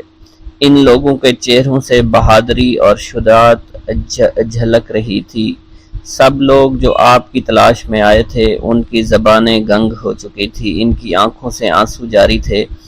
ایک پروقار شخصیت نے آگے بڑھ کر تکبیر پڑھی اور آپ نے نماز کی امامت فرمائی۔ ملک شام میں ایک ابدال کا وصال ہو گیا۔ حضور سیدنا غوث اعظم سرزمین عراق سے فوری روحانی طور پر وہاں تشریف لے گئے۔ اس ابدال کا جنازہ میں حضرت خضر علیہ السلام اور دیگر ابدال بھی تشریف لائے۔ نماز جنازہ کی ادائیگی کے بعد آپ نے حضرت خضر سے کہا کہ قسطنطنیہ میں فلاں کافر کو یہاں لاؤ۔ حضرت خضر علیہ السلام نے اس کافر کو فوراً پیش کر دیا۔ آپ نے اس کافر کو کلمہ پڑھا کر مسلمان کیا اور اس کی مونچھوں کو پست کروا دیا۔ آپ نے اپنی ایک ہی نظر سے اس کافر کو ابدال کے مقام پر فائز فرما دیا۔ آپ نے تمام ابدالوں کو مخاطب کرتے ہوئے فرمایا کہ میں اسے وصال پانے والے ابدال کے مقام پر تعینات کرتا ہوں، جس پر تمام ابدالوں نے اپنے سر تسلیم خم کر دیے۔ حضور سیدنا غوث اعظم شیخ عبد القادر جیلانی کو ایک مرتبہ رمضان المبارک کے دوران 70 مختلف لوگوں نے افطاری کی دعوت دی۔ آپ نے ہر ایک کی دعوت کو قبول فرما لیا۔ دعوت دینے والے افراد کو ایک دوسرے کی دعوت کا علم بالکل بھی نہیں تھا۔ آپ مقررہ وقت پر ان سب کے گھروں میں تشریف لے گئے اور ان کے ساتھ افطاری فرمائی۔ اسی دوران آپ نے اپنے آستانہ پر بھی افطاری فرمائی۔ صبح جب ہر شخص اپنی اس سعادت کی گفتگو کر رہا تھا تو انہیں معلوم ہوا کہ آپ نے ہر گھر میں افطاری کی ہے۔ اسی دوران خدام آستانہ عالیہ پر بھی آ گئے اور کہنے لگے، آپ نے حسب معمول آستانہ عالیہ پر بھی کل ہی افطاری فرمائی تھی۔ جب آپ کی خدمت میں اس بات کو بیان کیا گیا تو آپ نے فرمایا کہ تمام لوگ اپنے قول میں سچے ہیں اور میں نے ہر ایک کی دعوت کو قبول کیا اور ہر ایک کے گھر کے ساتھ افطاری فرمائی۔ منقول ہے خلیفہ وقت نے جب ابو یحییٰ بن سعید جو کہ ابن المزاحم ظالم کے نام سے مشہور تھا کو قاضی کے عہدے پر تعینات کیا۔ حضور سیدنا غوث اعظم ممبر پر جلوہ افروز ہوئے اور خلیفہ کو مخاطب کرتے ہوئے فرمایا کہ تم نے ایک ظالم شخص کو قاضی مقرر کیا ہے، کل جب تم اللہ تعالیٰ کی بارگاہ میں حاضر ہوگے تو اس وقت کیا جواب دو گے؟ خلیفہ کو جب آپ کی اس خطاب کی خبر ہوئی تو وہ کانپ اٹھا، رونا شروع کر دیا۔ اس نے فوراً ابو یحییٰ کو قاضی القضاء کے عہدے سے معزول کر دیا۔ حضرت شیخ ابو عباس خضر حسین فرماتے ہیں ایک رات ہم سب حضور سیدنا غوث اعظم کی خدمت میں حاضر تھے۔ خلیفہ وقت حاضر ہوا اور آپ کی خدمت میں سلام کرنے کے بعد مؤدب ہو کر وہ بیٹھ گیا۔ اس نے آپ کی خدمت میں 10 تھیلیاں دیناروں سے بھری ہوئی پیش کرنا چاہییں، لیکن آپ نے انہیں قبول کرنے سے انکار کر دیا۔ جب خلیفہ کا اصرار زیادہ ہوا تو آپ نے ان میں سے 2 تھیلیوں کو پکڑ کر نچوڑا، جس میں سے خون ٹپکنا شروع ہو گیا۔ آپ نے خلیفہ سے فرمایا تم لوگوں کا خون نچوڑ کر میرے پاس لائے ہو۔ اس کی بات سن کر خلیفہ بے ہوش ہو گیا۔ آپ نے فرمایا اگر مجھے خلیفہ کے آل رسول اللہ صلی اللہ علیہ وسلم کی عزت نہ ہوتی تو میں اس خون کو اس کے محلوں کی جانب بہا دیتا۔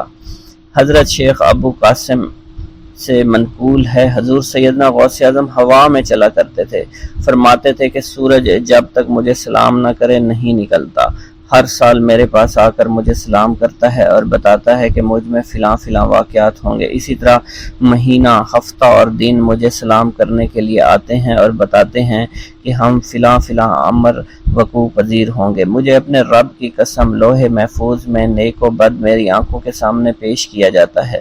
میں مشاہدہ خداوندی اور علم خداوندی کے سمندروں میں غوطہ زن رہتا ہوں۔ میں تم سب پر حجت اللہ ہوں۔ میں روح زمین پر رسول اللہ صلی اللہ علیہ وسلم کا نائب اور وارث ہوں۔ شیخ المشائخ حضرت ابو قاسم خلف سے منقول ہے، فرماتے ہیں حضرت ابو عمرو عثمان بن اسماعیل نے مجھے 905 ہجری میں بغداد بھیجا تاکہ میں ان کے لیے حضرت امام احمد بن حنبل کی کتاب مسند امام احمد کا نسخہ لا سکوں۔ جب میں بغداد شریف آیا میں نے لوگوں کا حضور سیدنا غوث اعظم کی جانب مائل دیکھا۔ مجھے معلوم ہوا کہ آپ جو کہتے وہ وقوع پذیر ہو جاتا۔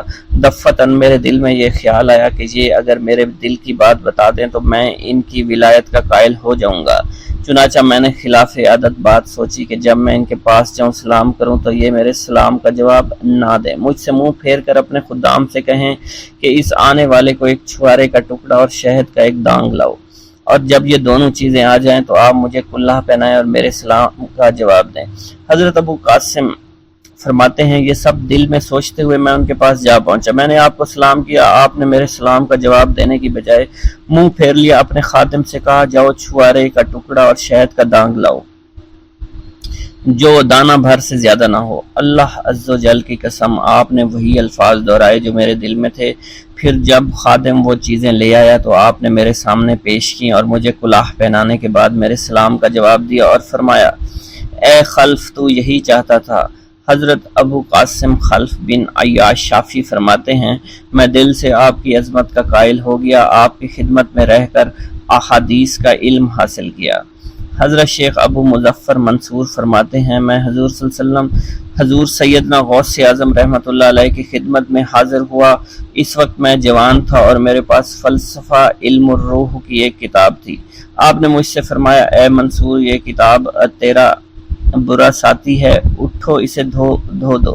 حضرت شیخ ابو مظفر منصور فرماتے ہیں مگر میرے دل نے اس کو دھو ڈالنا مناسب نہیں سمجھا۔ اس کتاب میں منقول چند مسائل مجھے بے حد مرغوب تھے۔ میں نے ارادہ کیا کہ میں آپ کے سامنے سے اٹھوں اور اس کتاب کو گھر لے جاؤں۔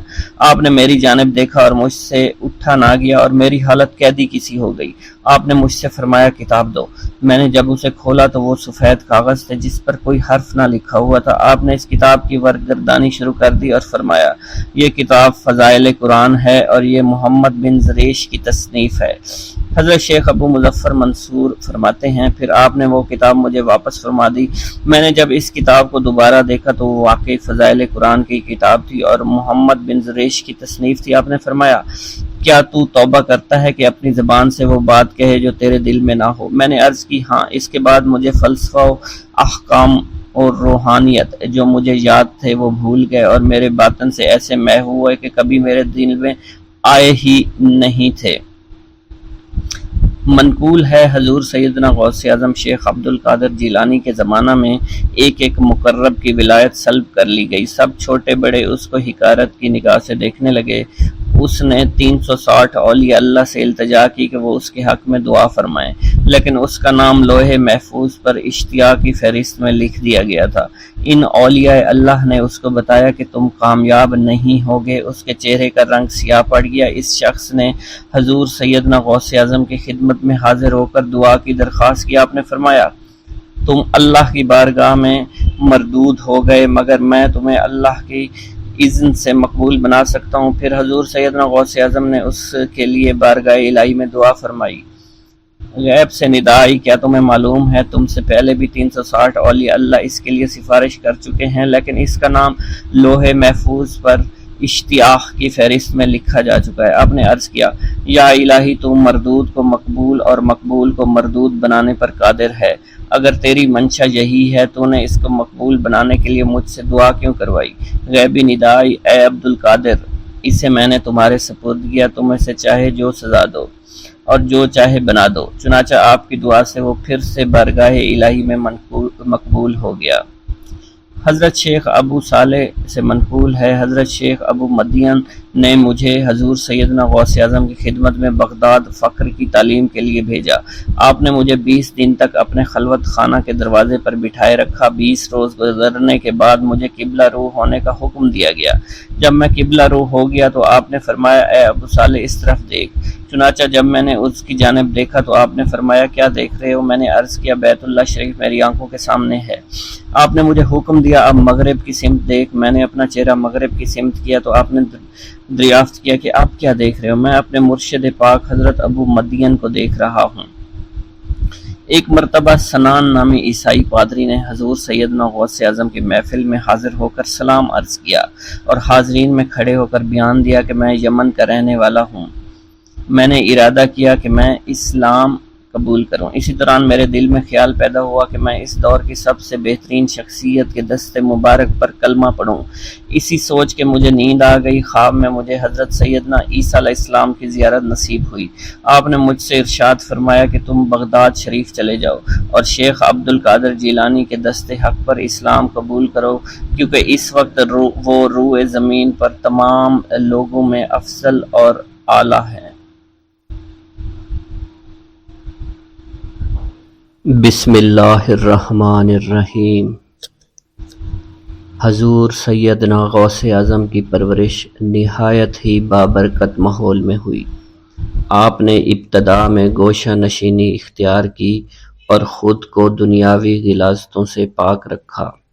آپ نے 51 برس کی عمر میں شادی کی۔ جب آپ سے اس کے بارے میں دریافت کیا گیا تو آپ نے فرمایا جب مجھے حضور نبی کریم صلی اللہ علیہ وسلم نے نکاح کی اجازت دی تو میں نے نکاح کر لیا۔ حضور سیدنا غوث اعظم رحمۃ اللہ علیہ نے اپنی ذات کو اللہ عز و جل کی خوشنودی کے لیے وقف کر رکھا تھا۔ آپ کی راتیں جاگ کر گزرتی تھی اور ساری رات آپ مراقبہ اور مشاہدہ میں گم رہتے تھے۔ آپ کی عادت مبارکہ تھی کہ آپ سجدہ کو دراز کرتے تھے اور بیٹھ کر مراقبہ فرماتے تھے۔ اسی دوران آپ کا جسم مبارک نورانی شعاؤں کے زیر اثر ہوتا تھا اور کئی مرتبہ آپ ان نورانی شعاؤں میں غائب ہو جایا کرتے تھے۔ حضور شیخ ابو عبداللہ بن حسنین بن ابی فضل فرماتے ہیں کہ سیدنا غوث اعظم کے بعض دہقانی مریدین ہر سال آپ کے لیے گیہوں بوتے تھے اور جائز طریقہ سے اسے پالتے تھے۔ پھر آپ کے بعض مریدین اسے پیستے آپ کے لیے ہر روز 4 یا 5 روٹیاں پکاتے اور شام کو آپ کے پاس روٹیاں لے کر آتے تھے۔ آپ حاضرین میں ایک ایک ٹکڑا تقسیم کر دیتے اور جو بچ جاتا وہ اپنے لیے رکھ لیتے تھے۔ حضرت شیخ خضر حسینی سے منقول ہے کہ حضور سیدنا غوث اعظم نے ایک شکستہ دل فقیر کو دیکھا۔ آپ نے اس سے اس کی کیفیت کے متعلق دریافت کیا تو اس نے کہا کہ میں آج دریا کے کنارے گیا اور ملاح سے کہا کہ وہ مجھے دریا کے پار لے جائے۔ اس نے انکار کر دیا۔ میں اپنے اس افلاس کے سبب پریشان اور شکستہ دل ہوں۔ ابھی اس فقیر کا کلام جاری تھا کہ ایک شخص آپ کی خدمت میں حاضر ہوا اور 30 دینار آپ کی خدمت میں پیش کر دیے۔ آپ نے وہ دینار اس فقیر کو دے دیے اور فرمایا کہ اس ملاح سے کہنا کہ کسی فقیر کا سوال رد مت کیا کرے۔ حضرت شیخ معمر کا بیان ہے کہ میں نے حضور سیدنا غوث اعظم سے زیادہ کسی کو درگزر فرمانے والا نہیں دیکھا۔ آپ کی عطا کا یہ عالم تھا کہ ایک محفل میں 400 لوگوں کو ولایت کے مقام اعلیٰ تک پہنچا دیا کرتے تھے۔ بھوکوں کو کھانا کھلانا اور بیواؤں کی حاجت روائی کرنا آپ کا معمول تھا۔ جب کسی بیمار کے متعلق سنتے فوراً اس کی عیادت کے لیے تشریف لے جایا کرتے۔ فقراء کو آپ کے در سے بغیر سوال کیے عطا ہو جایا کرتا۔ حضور سیدنا غوث اعظم نے فرمایا کہ مخلوق سے کنارہ کشی سے قبل علم حاصل کرو، کیونکہ جو شخص علم کے بغیر عبادت کرتا ہے وہ اصلاح سے زیادہ فساد میں مبتلا ہو جاتا ہے۔ تمہیں چاہیے کہ شمع شریعت اپنے ہمراہ لے کر علم کی روشنی میں عمل کرو، پھر اللہ تعالیٰ تمہیں علم لدنی کا وارث بنا دے گا جس سے تم ناواقف ہو۔ تمہیں چاہیے کہ تمام اسباب و ذرائع سے تعلق منقطع کر کے رشتہ داروں اور احباب سے جدائی اختیار کر لو، تاکہ تم اپنے زہد کی وجہ سے اپنے قوت باطنی اور اپنے حسن ادب کا مشاہدہ کر سکو۔ خدا کے علاوہ تمام عالم اسباب سے اس خوف سے منقطع ہو جاؤ تاکہ تمہاری شمع معرفت نہ بجھ جائے، اور جب تم 40 دن ایک چلہ اپنے رب کے لیے مخصوص کر دو گے تو تمہارے قلب سے حکمت کے چشمے جاری ہو جایا کریں گے اور تم معرفت الہی کی تپش کا مشاہدہ کرنے لگو گے، جس کو حضرت موسیٰ علیہ السلام نے اپنے شجر قلب پر محسوس کیا تھا۔ اس کیفیت کے بعد تم اپنے نفس و خواہش، اپنے شیطان، اپنی طبیعت اور اپنے وجود سے کہو گے کہ ٹھہر جا، میں نے اس آگ کا مشاہدہ کر لیا ہے جو قلب موسیٰ علیہ السلام سے روشن ہوئی تھی۔ اس کے بعد تمہارے قلب میں باطن سے یہ آواز آنے لگی کہ میں ہی تمہارا رب ہوں، میری ہی عبادت کرو، میرے غیر کی اطاعت سے گریزاں ہو جاؤ، میرے سوا کسی سے تعلق مت رکھو، میری معرفت حاصل کر کے میرے غیر کو فراموش کر دو، غیر سے اعراض کر کے صرف میرے علم، میرے قرب، میرے ملک اور میری سلطنت کی جانب متوجہ رہو۔ جب تمہیں بقائے الہی حاصل ہو جائے تو تمہاری زبان پر اللہ تعالیٰ کا نام جاری ہو جائے گا اور تمہارے حجابات رفع ہو کر قلب سے قدورت زائل ہو جائے گی اور نفس کو مکمل سکون حاصل ہوگا۔ پھر جب اس کے الطاف غالب آ جائیں تو تمہیں خطاب کیا جائے گا، اے قلب فرعون، نفس کی طرف توجہ کر اور ان کو راہ ہدایت پر چلا، میری جانب آ جا اور ان سے کہہ دے کہ میرا ہی اتباع کریں، پھر انہیں رشد کے راستے پر ہدایت کر کے ان سے تعلق قائم کر، اس کے بعد پھر قطع تعلق کر کے دوبارہ استوار ہو کر آ جا اور اسی طرف استوار ہو کر دیکھتا رہے۔ حضرت شیخ معمر سے منقول ہے، فرماتے ہیں ایک مرتبہ میں حضور سیدنا غوث اعظم کی خدمت میں حاضر تھا۔ آپ بیٹھے کچھ لکھ رہے تھے، اسی دوران چھت سے 3 مرتبہ مٹی گری، چوتھی مرتبہ ایسا ہوا تو آپ نے جلال میں آ کر اس جگہ دیکھا جہاں سے مٹی گر رہی تھی۔ اسی دوران ایک چوہا اس جگہ سے نیچے گرا اور مر گیا اور یہ چوہا ہی وہاں سے مٹی کو کھود رہا تھا۔ حضرت شیخ عمر بن مسعود فرماتے ہیں حضور سیدنا غوث اعظم فرما رہے تھے، اسی دوران ایک چڑیا نے آپ کی قمیض پر بیٹ کر دی۔ آپ نے جلالی نظروں سے چڑیا کو دیکھا، چڑیا اسی وقت نیچے گری مر گئی۔ آپ نے وضو سے فارغ ہونے کے بعد قمیض کے اس حصے کو دھویا، پھر اپنی قمیض مبارک اتار کر مجھے دی اور فرمایا اس کو فروخت کر کے اس کی رقم کو خیرات کر دو، یہ اسی کا بدلہ ہے۔ منقول ہے حضور سیدنا غوث اعظم کے زمانہ میں ایک بہت ہی گناہ گار شخص تھا، لیکن اس کے دل میں آپ سے بے پناہ محبت تھی۔ جب اس کے مرنے کے بعد اس کو دفن کیا گیا تو قبر میں منکر نکیر نے سوالات کیے، تو اس نے ہر سوال کے جواب میں شیخ عبد القادر کہا۔ منکر نکیر نے اللہ کی بارگاہ میں اس کے جواب کو پیش کیا تو حکم ہوا، اگرچہ یہ بندہ فاسقوں میں سے ہے لیکن یہ میرے محبوب جو کہ صادقین میں سے ہیں ان سے محبت رکھتا ہے۔ ایک مرید عورت کا واقعہ۔ منقول ہے حضور سیدنا غوث اعظم کی ایک عورت مرید تھی جس پر ایک فاسق بدبخت عاشق ہو گیا۔ ایک دن وہ عورت رفع حاجت کے لیے نزدیکی پہاڑیوں کی ایک غار میں گئی تو اس فاسق بدبخت کو اس کی خبر ہو گئی۔ اس بدبخت نے اس غار میں جا کر اس عورت کو پکڑ لیا اور اس کی عزت لوٹنے کی کوشش کرنے لگا۔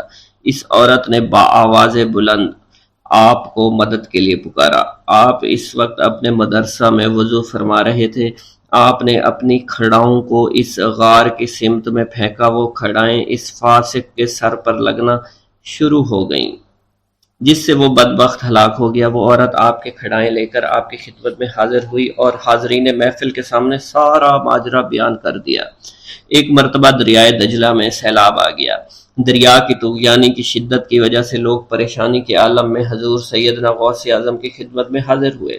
آپ نے اپنا عصا مبارک پکڑا اور دریائے دجلہ کے کنارے پہنچ کر عصا مبارک کو زمین میں گاڑ دیا اور فرمایا، اے دریا بس رک جا۔ حضور سیدنا غوث اعظم شیخ عبد القادر جیلانی کا فرمانا تھا کہ دریا کی طغیانی کم ہونا شروع ہو گئی۔ جلوہ دکھا دیجئے، کلمہ پڑھا دیجئے، وقت رحلت آ گیا بغداد والے مرشد۔ حضور سیدنا غوث اعظم کی عمر مبارک 91 برس ہو چکی تھی۔ آپ نے اپنے گھر والوں کو اپنے وصال کی خبر دی تو سب کی آنکھوں سے آنسو جاری ہو گئے۔ آپ اب باقاعدہ علیل رہنے لگے تھے۔ آپ کی ذات بابرکات کا فیضان جس سے ایک عالم سیراب ہوا کرتا تھا اس کے جانے کا وقت آ چکا تھا۔ آپ نے اپنے صاحبزادے حضرت سید عبد الوہاب رحمۃ اللہ علیہ سے فرمایا، تم میرے پاس سے ہٹ جاؤ کیونکہ میں بظاہر تمہارے ساتھ ہوں مگر میرا باطن صرف اللہ کے ساتھ ہے۔ اس وقت کچھ لوگ یہاں تشریف لانے والے ہیں، تم ان کے لیے جگہ کو فراخ کر دو۔ حضور سیدنا غوث اعظم کلمات کو سننے کے بعد بستر پر لیٹ گئے۔ آپ کی زبان مبارک سے ذیل کے کلمات جاری ہوئے، میں اللہ رب العزت سے مدد لیتا ہوں جس کے سوا کوئی عبادت کے لائق نہیں، جو زندہ ہے نہ اسے موت ہے نہ خوف پاک ہے، جو قدرت سے باعزت ہے، جو بندوں پر موت طاری کرنے پر قادر ہے، اس کے سوا کوئی عبادت کے لائق نہیں ہے، اور حضرت محمد صلی اللہ علیہ وسلم اس کے رسول ہیں۔ اس کے بعد حضور سیدنا غوث اعظم کی زبان مبارک سے اللہ اللہ کا ورد جاری ہو گیا اور اپنی جان آفریں کے سپرد کر دی۔ حضور سیدنا غوث اعظم کے صاحبزادے حضرت سید عبد الرزاق سید موسیٰ فرماتے ہیں کہ آپ بار بار ہاتھ مبارک کو بلند فرماتے اور زبان مبارک سے فرماتے، توبہ کرو اور صف میں شامل ہو جاؤ۔ پھر آپ کے پاس حق آیا اور موت کے آثار ہونا شروع ہو چکے تھے اور یہ الفاظ جاری تھے، میں مدد چاہتا ہوں کلمہ کی، اللہ کی جو پاک و برتر ہے اور ایسا زندہ ہے جسے موت کا خوف نہیں، وہ اپنی قدرت کے ساتھ غالب ہے اور بندوں کو موت کے ساتھ مجبور کیا۔ پھر آپ نے اللہ عز و جل کی وحدانیت اور حضور نبی کریم صلی اللہ علیہ وسلم کی رسالت کی گواہی دی اور اللہ اللہ کا ورد بلند کر دیا، یہاں تک کہ آپ کی روح قفس اسری سے پرواز کر گئی۔ اِنَّ لِلَّهِ وَإِنَّا إِلَيْهِ راجعون۔